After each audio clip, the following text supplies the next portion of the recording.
Gamecock fans, now you can have your coffee and also support the Gamecocks in a championship quest to get to the top of the SEC and the top of the country by going to GamecockCoffee.com and purchasing Rise and Shine New Orleans Roast Gourmet Coffee. All of your purchases go to benefit Garnet Trust and put NIL dollars in the coffer of the Gamecocks official NIL collective. Check it out today and support the Gamecocks NIL. Good morning, Gamecock fans. Today is Thursday, March 20th, the year of our Lord 2025. This is Coffee with JC Sherbert. For those of you that are out watching basketball all day, I salute you. I will be there myself tomorrow afternoon. Annual March Madness watch party. That's always fun. I've been to Vegas for this weekend. That's always fun. It's just a lot of fun. Even when the Gamecocks are not in the tournament. In fact, there's less stress. It's a lot more fun when the Gamecocks aren't in, because I tell you, we were talking yesterday on Inside the Gamecocks, the show with Mike Morgan, and he brought up that, in basketball, you play 30 games. And so it's a lot of games compared to football. Not as many as baseball. And then it's over in one game in the blink of an eye.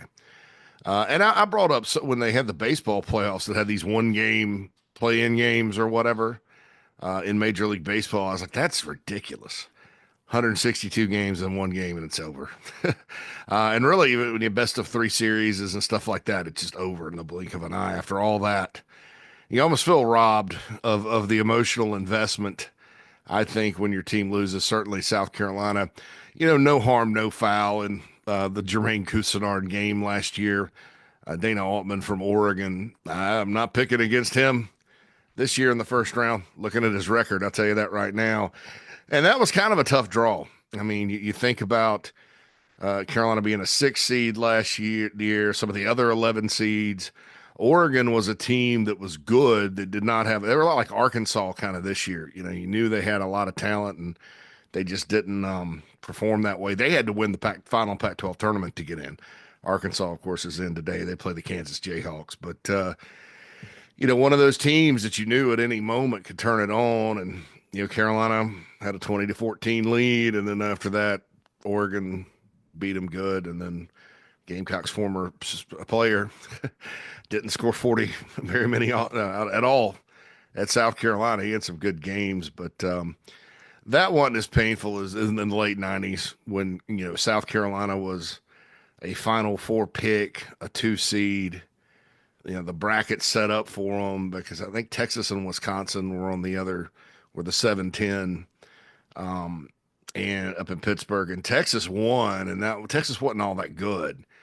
And so they were on kind of a collision course. North Carolina was the 1 seed that year to go play the Tar Heels again, because they had played them in Charlotte and lost by 10 earlier in the year. So that was disappointing, just to go out like that against Coppin State. No more games. It's over in one afternoon. And by God, the next year in Washington, D.C., Richmond and John Beeline clipped them when the Gamecocks were a top 15 team all year. And that's, some hurt worse than others, I guess, when you're talking about earlier exits. But with the Gamecocks, they haven't had very many trips to the NCAA tournament. It's a special year, I guess, whenever they make it. I'm trying to think. So since McGuire left, and that was in 1980, folks, that's 45 years in the rearview mirror. We are closer to the year. We're as close to the year 2070 as we are to the end of the McGuire era. If that makes some of you feel old. So that's that. But the end of the McGuire era was in 80, and Bill Foster came in and from Duke. He was a big hire at the time. Probably should have hired Bobby Crimmins, who was at App State, but big hire at the time. Didn't make the tournament. George Felton got him back in 89 with a really good team that had, I guess, a lot of local players, JoJo English, Barry Manning, Joe Rett, that crew. And then they didn't get back until 97. And that was Eddie Fogler's SEC championship team that beat Patino in Kentucky twice and went 15-1 in the league. You saw kind of some cracks in the armor in the SEC tournament because That year, Tubby Smith was at Georgia. I remember Tubby Smith, and Georgia was pretty good. Georgia had one of their football players out there. God, I don't remember his name. Big tight end. He played post for them, kind of like Julius Peppers did at North Carolina. And Georgia drug them in the SEC tournament in Memphis, and pretty good. Beat them by 15. Georgia had given them their only loss of the season, too, on the road in Athens. So there's, losing to Georgia in the SEC tournament's never positive for the Gamecocks. Beat them by about 15, and then sure enough, that Coppin State game, Carolina was up 9, and all of a sudden just went ice cold. And Coppin State couldn't miss. Carolina played sloppy. And that was that. 78-65. It was a 13-point loss to Coppin. And so that ended. And the next year, South Carolina played a pretty tough schedule. They were good because the previous season, the SEC championship season, people don't remember this. Carolina got off to a tough start. They got blown away by Virginia in the opener by 23. Lost at home to Coastal Carolina and UNC Asheville. The Clemson game was in Columbia. It was 58-39 Clemson. Rick Barnes was at Clemson at the time. They played pretty good defense. And then that team just kind of turned it on in conference play and, went through the league and won it and got the trophy. The next year's team, 97-98, they were missing Larry Davis, their outside shooter, but they found a way to win. I mean, Carolina at the time played a home-and-home with Cincinnati during the conference season after January. Gamecocks had beaten them pretty good up there the year before. Bob Huggins comes in for like a Sunday special game on CBS with the Gamecocks, and Carolina was down 20 and came back. Antonio Grant had a shot to win it. They were good in the SEC tournament. Ole Miss was Ole Miss, Kentucky, Carolina as kind of the top 3 teams in the league. Gamecocks beat Ole Miss in the semis, got all the way to the championship game. Kentucky beat them pretty good. Now, by that time, Tubby Smith was at Kentucky.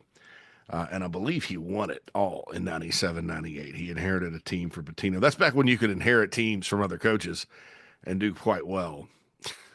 These days, all those guys would be gone, so no championship, no soup for you, Tubby Smith, if that was the situation. And they played Richmond, and it was a good game, and Richmond was a giant killer. And John Beilein, obviously, great coach.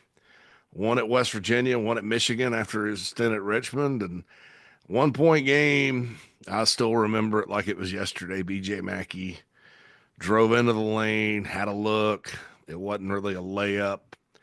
It was off. That would have won the game. Richmond wins. Carolina was a 3 seed that year. That game was in Washington, D.C., the home of the Wizards. Moving forward, Dave Odom got there one year. Mike Morgan will tell you all about that team. Carlos Powell and some young guys, and got off to a really good start and made it.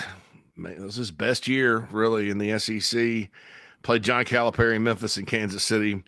Again, that was a game. Dave Odom's teams, for some reason, Wake Forest, late at Wake Forest, too, they would sort of play a kind of a style like you would see in the NIT championship runs through the years. But they tighten up in conference games. And in this NCAA tournament game, they just couldn't hit. They lost 59-43. Something that was weird. That was what's weird about that era. When they kind of played loose and up and down the court, kind of a nothing to lose style, they would win and then not. But that was that. Then, after that NCAA tournament appearance in 2004, it was 13 years. Big drought.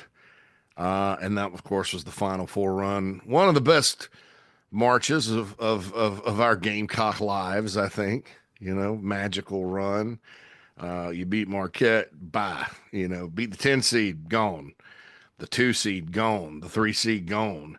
Glad they didn't have to play Villanova at Madison Square Garden and ended up playing Florida in hindsight. Of course, the Gators were a familiar opponent and a tough opponent. Carolina beats them, goes to the Final Four. Had a valiant, memorable comeback against Gonzaga and almost pulled it off, but did not.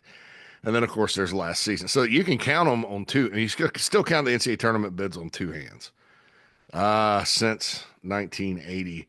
And really, McGuire didn't make it after they left. I think they made it once in maybe 74 after they left the ACC. So it's been a challenge with this basketball program to get it over the hump, and hopefully they can do some magic in the portal here coming up and get it done. But yes, it's March Madness day today. I'm just gonna I do a little college sports minute for a radio network and listed all the times and channels in my notes, but not gonna bore you with all of that because we got football to talk about. But I'll just go ahead and give you the early games for your interest, just in case you don't have the schedule, you're in the car, or whatever. 12:15 on CBS, Creighton and Louisville. I'm still convinced that there was kind of a maybe an unintentional screw job by the committee, making Auburn. Should Louisville win today, Creighton's not an easy out, but should Louisville win today, you know, Auburn's got to play them in Lexington. That's a little unfair. Send them to the KFC Yum Center. Why don't you? There's not much advantage being a one seed there, but that's at 12:15 on CBS. That should be a heck of a game, I think. Pat Kelsey, former College of Charleston and Winthrop coach. 12:40 on True TV. High Point and Purdue. I think a lot of people are saying High Point. High Point's 29-5. Could knock out Purdue Pete, my favorite mascot. Right. I'm going to put them on upset watch. 1:30 on TNT. The Montana Grizzlies against Wisconsin. Wisconsin's a dangerous team. They could score this year. They've been putting points on the board. And then I'll read the rest for the afternoon. 2 p.m. on TBS, SIU, Edwardsville, and Houston. That's a branch campus of the Southern Illinois Salukis. That's not the Salukis. It's SIU, Edwardsville. The Salukis are in Carbondale, which is closer to Memphis and Little Rock than it is to Chicago. Trust me. 250. Alabama State and Auburn. Would that be classified as an in-state rivalry? I don't know. Hats off to Alabama State for winning that game the other night. And, of course, that's in Lexington as well. 3:15. How about this? McNeese State. And how about the Will Wade report yesterday on the eve of his team playing his alma mater, Clemson, in the first round of the NCAA tournament? That's 3:15 p.m. on True TV.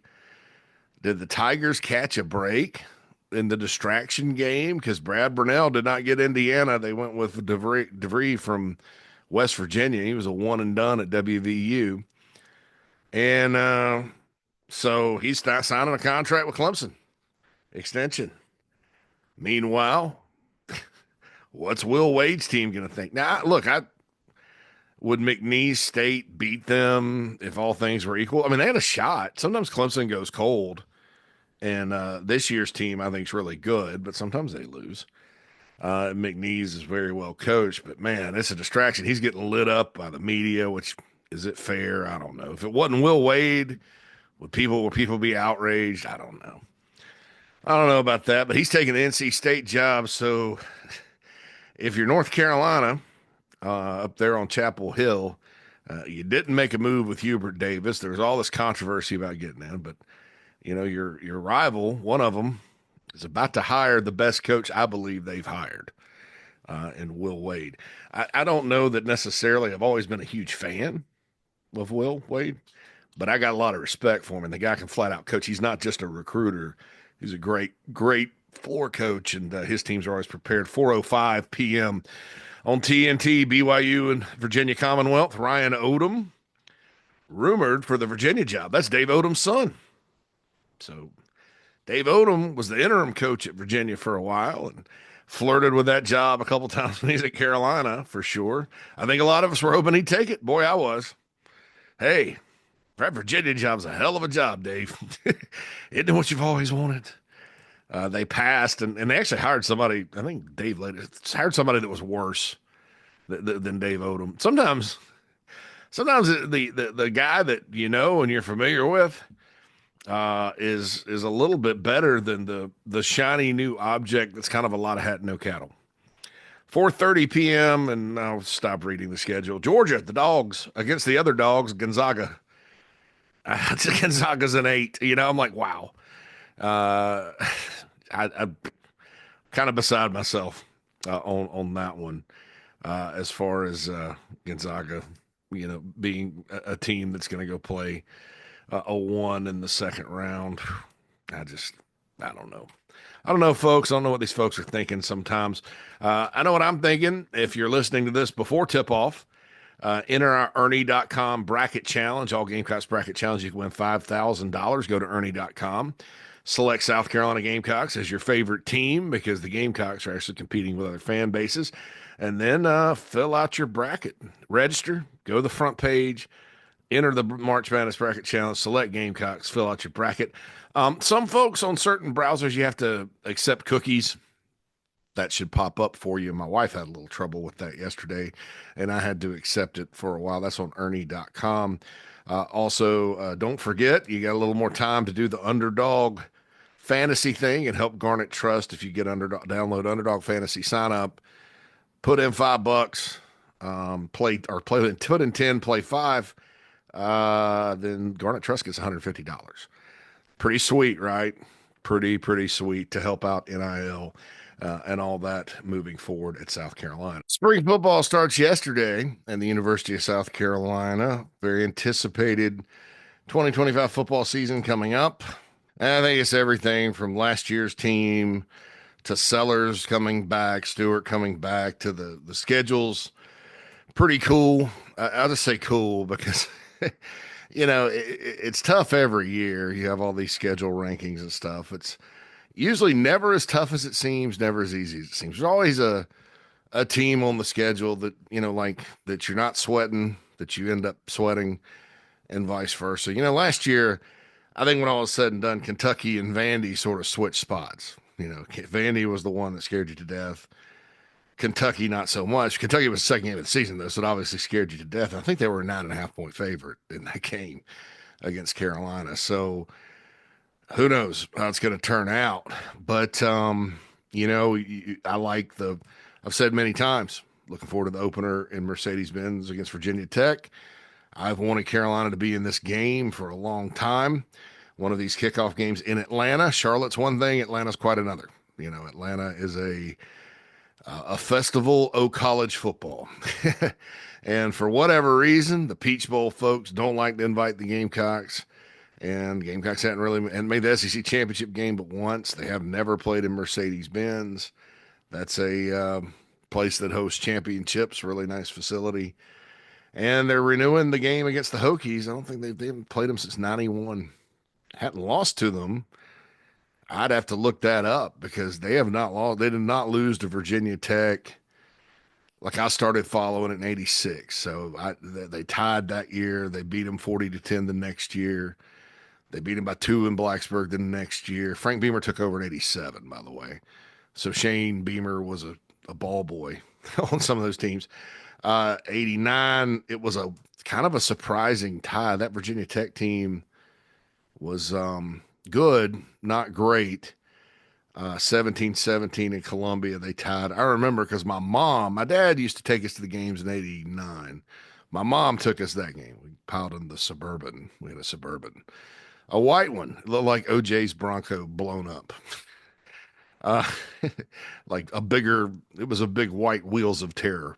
But we piled in there and went. It was a tie. It was like the second game of the year because Carolina, funny enough, in the opener, beat Duke, coached by Steve Spurrier. Sparky Wood's first year. And then in '90, the Gamecocks went up there and won by 11, 35-24. I don't know that they played '91 now that I think about it. That '91 team would have been back at home. I don't remember a home game. I'll have to check that. Maybe they didn't play in '91. Maybe it was '90. But yeah, Virginia Tech. So it'll probably be 34 years, maybe 35. So looking forward to that one. I think that when you have a situation where you're playing your old SEC East buddies, Vanderbilt, Kentucky, Missouri in September, that's a familiar opponent. It's not going to be fun going to Como early. But I felt the same way about Lexington last year because you look in 2023, Kentucky comes in here late. That was the Darude game. All these games are starting to be like memorable. The Gamecocks played great on defense. Kentucky had their chances. Carolina won 17-14. Missouri came in late last year. Was probably a game they felt like they should have held on and won after coming back Carolina did win, and then you got to go out there early. So there's a short memory, and you got to go out there. Did not affect the Gamecocks whatsoever this season in Lexington, because ultimately that stuff that we talk about is doesn't impact the game. The fact that Kentucky couldn't block for Brock Vandegrift, and the Gamecocks got some timely pass plays and runs and stuff like that. Dominated on defense, and Vandegrift, that was the beginning of the end. That's what allowed them to beat Kentucky last year, not anything else. It's just what happens. But I think anytime you can do that, that's a chance for a good start. You go into those games with some confidence. It's not easy. I mean, you look at it, and it's Virginia Tech could beat you, Vandy could beat you, Kentucky, who knows, probably could beat you. Missouri can definitely beat you. South Carolina State, like their coach, think they're going to win. Anything can happen, but I think Carolina will be pretty safe with that one in week 2. So you're looking forward to that. We're looking forward to a bunch of stuff for this coming season. But now, the discussion, the 2 big storylines coming out of the spring, or the first spring practice, obviously Rasul Faison and Bakari Swain. Now Rasul going through practice at least, and he, boy, I saw a picture of him on social media, on X. One of the writers had taken a picture of him. He looks big. He looks the part. That's the old eyeball test kicking in. So, I still think it's going to be a battle. Jawarn Howell, there's all this unfair criticism of him out there over the fumble in the bowl.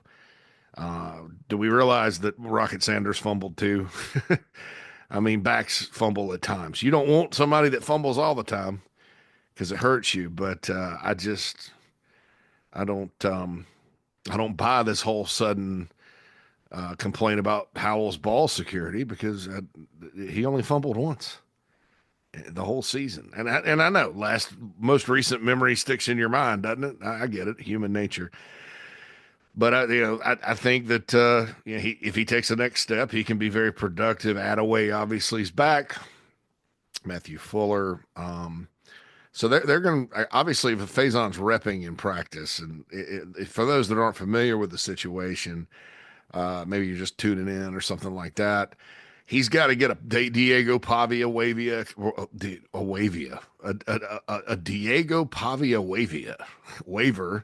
because he was in JUCO.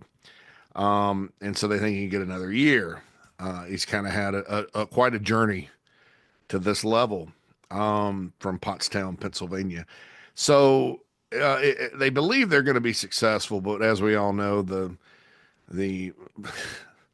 Politburo up in Indianapolis moves at their own pace. And then with Swain, it's an academic issue they're trying to get resolved. I said yesterday on the show, I probably said this a little bit more emphatically than I should have, because I suppose things could get resolved at any time when it comes to academics and universities and school people that work in academia that are responsible, or their primary responsibility is academics, but there's an athletics component. They work on their own pace. We know that. We've seen that with admissions and things like that at different schools, not just Carolina.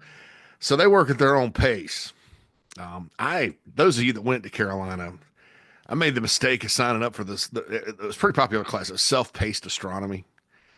I ended up dropping it because I looked at the back. I was like, I can't do this on my own. I thought we were just going to look at stars. So they're on kind of the self-paced astronomy deal. We'll just do it whenever. There's no deadline. People's life, they're not humans involved. Whatever, it doesn't matter. Ridiculous. They need. We talk a lot in our country now about government reform. I think that bureaucracy is one that needs streamlining. You need people that can actually work, and you don't need to take weeks to make a decision because it's crystal clear. I think some folks up there think they're lawyers and cops and investigators. I don't know what they're thinking. I just can't possibly imagine why. You look at an appeal, you look at the facts, you make a decision. But they think they'll get it You never know, though. The NCAA could go rogue, and if I'm Faison, I'm lawyering up if that happens because that's the quickest way to get them to make decisions and move forward. But I'm excited about him. You know, I've always kind of doing discussing him, folks.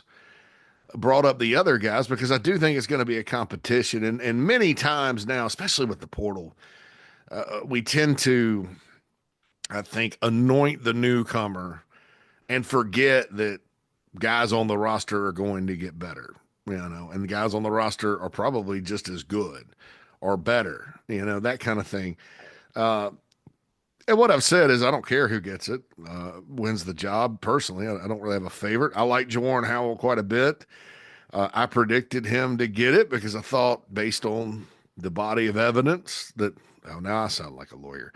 I thought that he probably would come out on top. He's almost 220 pounds. He's second year in a Power Five school, Power Four school. Um, I like him, but could be Faison for real. You combine the eyeball test with what he does on film. I like him. He runs a lot like Corey Boyd, except you're not going to see the big collisions, which frankly probably takes good care of his body, that kind of thing, avoids injuries. But he's that kind of slasher, boom, go, cut, boom, that kind of thing. Good vision, Rasul Faison. And then with Swain, like I said, they're trying to get it resolved, and I was a little bit too maybe emphatic and final about it. I suppose there's a chance he could be back, but I'm not expecting it. And that's as far as spring practice goes. Back for spring practice, not back, period. I think that, fingers crossed, he will come back. And I think if that wasn't something that they felt would happen, and this is the university's decision, not the NCAA's, that he would be in the portal going somewhere else. So regardless of maybe admissions policies at other programs, programs that care about football, no matter what happened academically at your old school, unless you're just ineligible by NCAA standards, which looking, this is not like a GPA issue, but I'd have to really dig into the NCAA rules to be totally 100% accurate on that. But if Akari Swain wanted to get in the portal and go somewhere, I think some school would get him in that cares about that's a big time football program. He's that good. Him being out now, he's not practicing, but him being out gives Miles Norwood, Brandon Cisse, Emery Floyd still on the roster, needs some reps. If they move Lewis Solomon back to corner, I mean, all those guys can get in there and get reps. DeMarcus Leach, true freshman, reps. So, it's spring. When somebody's missing, it's an opportunity for someone else to get valuable reps, right? All right, so that's what's coming out of spring ball. There's recruiting to be done, and that's kind of the main topic. If you looked at the thumb on the front page, and wanted to speak because there's a lot of good intel coming out, and good intel I've received about Darius Gray's visit.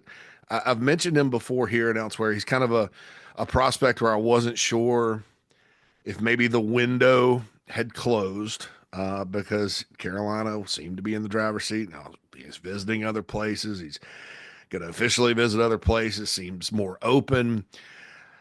All right, the window's back open, after this visit. And sometimes that's all it takes with your favorite. I still believe he's going to visit other schools and things like that. He'd be,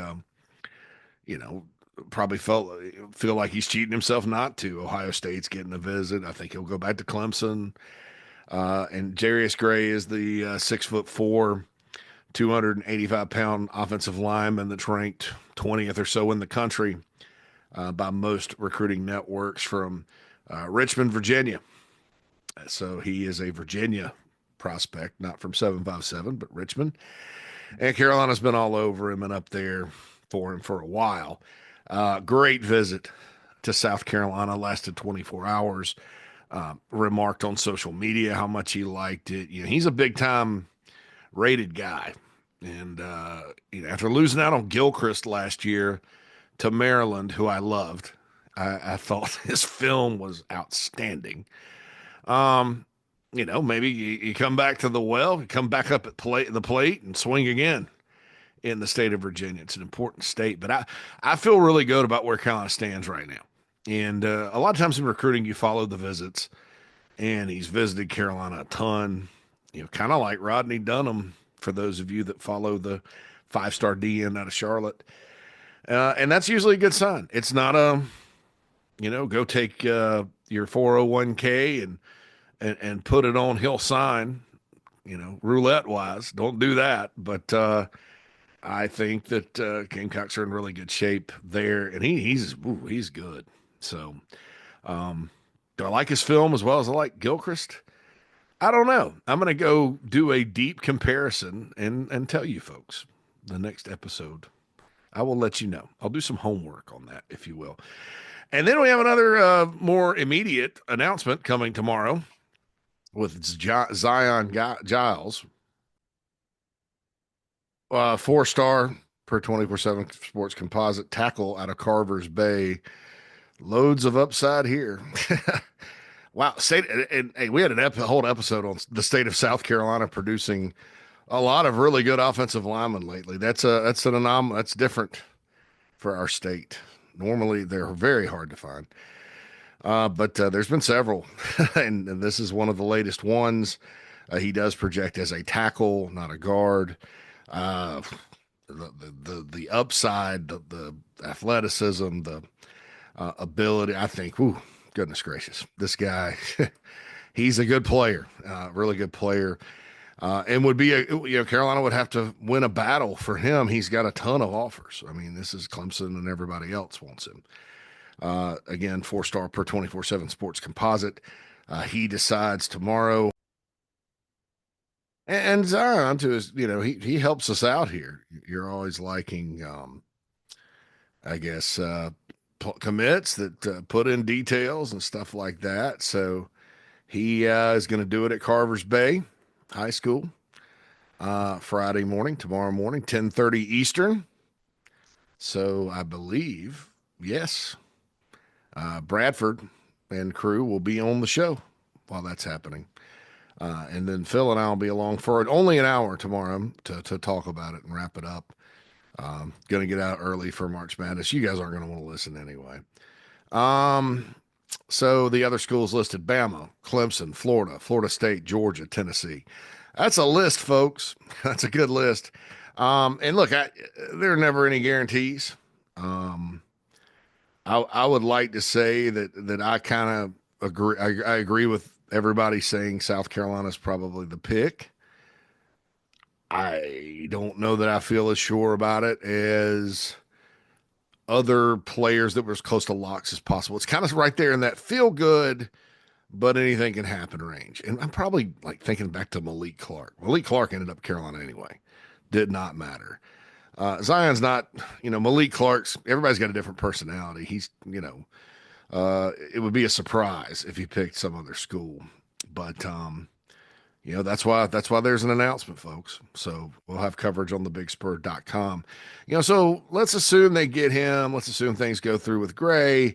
They've got Anthony Baxter. You're going to get 2 more in this class. We've talked about 2026 class, and we'll continue to. But what I want to do is go back a little bit and just kind of look. Lonnie Teasley, take the performance of the offensive line the last 3 years out of it, right? And I thought in 2022, just like every other position on offense, once they, put some reins on the mad scientist, the line was fine. They blocked just fine. Spencer was not running for his life at the end of 2022 like he was most of 2023, and then you had injuries. The big issue to me was this past year as far as that goes. And we've talked about it. We'll talk about that some more. So let's take it out of it. Let's not go there right now. I can see the comments now. Hey, big year, better coach, you're fired. There, I use that little voice with comments, and I'm not making fun of how anybody actually talks. It's kind of a made up character, by the way. Hey man, just go on that thing there. Just it's like King of the Hill. By the way, go back and listen to me and Phil talk about King of the Hill on the show when you can. It's an interesting conspiracy theory. Nevertheless, Lonnie Teasley, this is, and I've been covering recruiting for a long, long time and following it. Thank you, Phil Kornblut, and Tony Morrell when I was not in the business. He was, and all those folks that I admired and looked up to, admire still do. Um, I always followed it, and I cannot remember the Gamecocks recruiting year after year like this on the offensive line. Now, what does that mean? Offensive line is developmental. When you kind of look at the NFL draft, it's sort of like you go through the top players selected, and there's 5-star, 4-star, 3-star, 2-star, no star, no star, no star, 5-star. That because so it's kind of a weird range. Some of the big time recruits pan out, some of them don't. And injuries play a big part at this position too, because you're hitting somebody every play. There's knee issues that come up with different offensive linemen. I've said it before. Brad Lawing used to tell a friend of mine, if you sign 5 and 3 pan out, that's a good day, or a good day at the office, good year at the office, whatever. But on paper, and games are not won on paper, and on paper though, I've never seen South Carolina recruit like this on the O line. And so listen to this, because this is telling. I don't know that we've ever kind of sketched it out. The Lonnie Teasley recruiting express, so to speak, right? And I'm going to start with, I'm going to go back to the 2023 class. He got Big Tree, Babalade, ended up beating Maryland on him, but Tree was a 4-star and had a national offer list out of DC. Trevon Ball, a player that they beat Arkansas for, a 4-star guy, Under Armour All-American. Marquis Anderson, and injuries. There's your injury example. It kind of side trail him, but they loved him, before the injury, and they won a battle for a kid at Dorman. Yeah, that's kind of flipped back the other way with Polo Anderson probably going to Clemson. I put a crystal ball in for him. He's a safety. They got Marquis Anderson out of Dorman, 4-star guy, top prospect in the state, if I'm not mistaken. Move forward again, staying in state. Cam Pringle could have gone anywhere in the country, anywhere. 4-star guy. Was a 5 for a while. Ohio State wanted him really bad. Gave him the Gamecocks. Josiah Thompson was always kind of considered a Gamecock. Dillon's a nice pipeline for Carolina or whatever. 5-star guy. A lot of people had him as the number 1 tackle in the country. Started as a true freshman, obviously. Now that one was a battle that was kind of set up for Carolina from the start.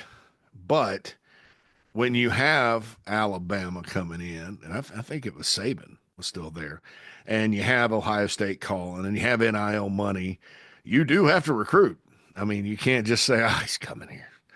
Clemson had him on campus, Josiah Thompson. So really good player there. And I'm not even including guys that weren't blue chip players that were pretty good, like Jatavius Shivers. I've told you before, he flipped from Vandy, but Michigan, Harbaugh's still there, and Auburn knows a thing or two about offensive line. They wanted him and didn't get him. Carolina got him. So that's not even talking about that. And Blake Franks from Greenville High School, Clemson, Alabama, South Carolina. South Carolina got him. So that's a good piece of recruiting right there. And then in this last class, I mentioned in some VIP notes about Shed Surratt from Gaffney. Dude, this kid's 6'4", 336, and a friend of mine went by the school. He works in college football recruiting, does not work at South Carolina. Just went to visit Gaffney, kind of doing some relationship building. Saw Surratt in the gym do a windmill dunk. I mean, this guy's 6'4", 336. There's a lot of talk on the bigspur.com. And look, this is not something I've heard will happen, and I'd be really surprised if it did. But he could be a defensive tackle. Hadn't played a whole lot in high school, but the dude's athletic enough. Now, my question would be leverage. Can he get low enough? All those types of things you evaluate with D tackle, but just pure athleticism. I mean, this guy is a freak. Um, and Gaffney is a place that Carolina's done pretty well through the years when they go on players. Sometimes they'll miss guys from Gaffney, but when they go on players there, they tend to be successful at landing them. And this guy was under the radar. Was a low 4-star for a while. Got invited to the Navy All-American Bowl. Everybody loved him. Moved shot way up in the rankings. Colorado went to the end of the earth to try to flip him, which explains some hubris on the part of Coach Prime. Yeah, you don't realize most South Carolina kids stay in South Carolina, do you? You probably don't remember that. You probably remember when everybody was going, Greg Jones and Alex Barron, all those kids were going to Florida State. Chris Hope. It doesn't happen anymore. Or was Chris Hope? Derek Ross was Ohio State. Chris Hope was Florida State. Florida State doesn't have the pipeline anymore, so it's not like. So I could imagine the conversation probably went like, with hey, kids are leaving the state. Shiloh played at South Carolina. They kids leave the state. Blah blah blah. I don't know. With Shiloh playing at Carolina, maybe he didn't. Maybe that wasn't the conversation. But hard to flip, hard to pull a kid out of the state these days, and that's a good thing. And thank goodness Surratt was a guy that was in. And then Ajabola, the flip from Georgia Tech, he was Georgia Tech's best offensive. I mean, I talked to a contact in November about this because Carolina was in on 3 Georgia Tech kids that were committed on the offensive line. Obviously, Brent Key is a tremendous developer and evaluator of offensive line talent. And so I talked to him, and he kind of sometimes, you get these guys that cover other schools, they're going to like just go straight with the company line. I try not to do that. I try to be objective with my network people at other schools because I want them to be straight with me. Well, I don't know this guy all that well. So now he just went straight to the no way. It almost was like a South Carolina plays 1AA football and, bigger, someplace bigger than that, I don't know how you develop that as someone that's aligned with Georgia Tech, but he's a good person that I talked to. And he mentioned that, Ajabola was a guy that they just did not think they were going to lose. That they were a little concerned about the kid from Lancaster, South Carolina, that they had gotten in on, and Carolina came in later and maybe tried to flip. And sure enough, on signing day, Gamecocks flip the tackle from Duluth, big time player. Maybe not this year. Of course, he is one on the injured list for spring practice. Won't go through spring practice. Big time player. Once he gets in and gets going, my prediction is he'll redshirt next year. And he's a true pure tackle as well. So, and Surratt could be a tackle. Yeah, I mean, he's 6'4", 336. You think, probably not a tackle, probably a guard. I don't know. So, and you look at if Teasley can get Gray, if he gets Giles as expected, that's 2 more for this class. Anthony Baxter was an early commit. This guy's rolling in recruiting. Rolling. I mean, at a position that you just don't, in the history of modern recruiting at South Carolina, I mean, it's offensive line. They've had some bad O-lines for years. A lot of it's been because of talent. You had some lines that had some overachievers that were good. You had some lines that had some guys that underachieved that weren't very good. You had some guys that tried really hard but got overwhelmed because they weren't, you didn't have anybody else through the years. And I've seen during the Spurrier era, offensive line was really one position that didn't have a ton of turnover. John Hunt was the first guy, and it didn't work out, obviously. And then Wolford comes in, and then Elliott's there for a long time through Muschamp. This is Muschamp era too. Spurrier and Muschamp, same O-line coach for from 09 to 2020, the same offensive line coach at South Carolina. That's a decade. That's a long time. Or one, I'm sorry, the same, not the same. Come on, JC. One of 2 guys, only 2 guys And now Sean Elliott's back on staff as the tight ends coach. So it's been interesting. But I watched Elliott and Wolford recruit and land guys, and the Elliott can't recruit narrative. We'll talk about that this summer. I'm not hearing it right now. Wolford went out and got a lot of guys he liked, but on paper, I've never seen anything like this at Carolina. And Lonnie's got some guys that help him, obviously in the trenches. But just wanted to point that out. That this is as far as recruiting on the offensive line goes, it's in really good hands, and it's sort of unprecedented. I've been watching this thing a while, and my goodness, and sometimes I'll be like, well, maybe they won't have such a good group like this in the 2025 class. I was like, well, they don't have anybody but Surratt. I like Surratt. They missed on Gilchrist, but I mean, you kind of look at the two that they got, and you're like, oh, God, that's a pretty solid, strong. That's stronger than a garlic milkshake for a two-man offensive line class. I think they'll take 5 this year. And I didn't even get into the portal. Torricelli, Simpkins. Obviously, Kamar Bell was a starter last year. You got 3 from the portal this year that are promising. I'm just talking high school, folks.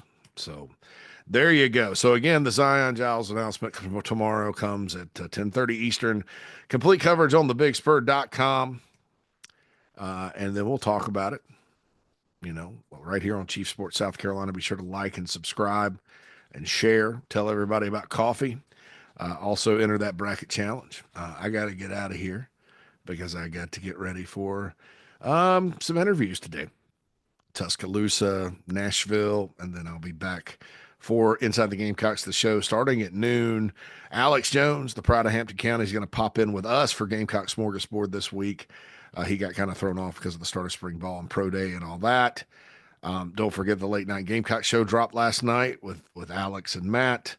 And then tomorrow, the show will only be an hour, so the super stream will only be 3 hours, as I'm just going to go to the March Madness party and rock and so yeah, don't forget the Giles announcement and all that good stuff. And happy first day of March Madness, folks. Hope many of you took off work if you love it. And we'll holla at you later.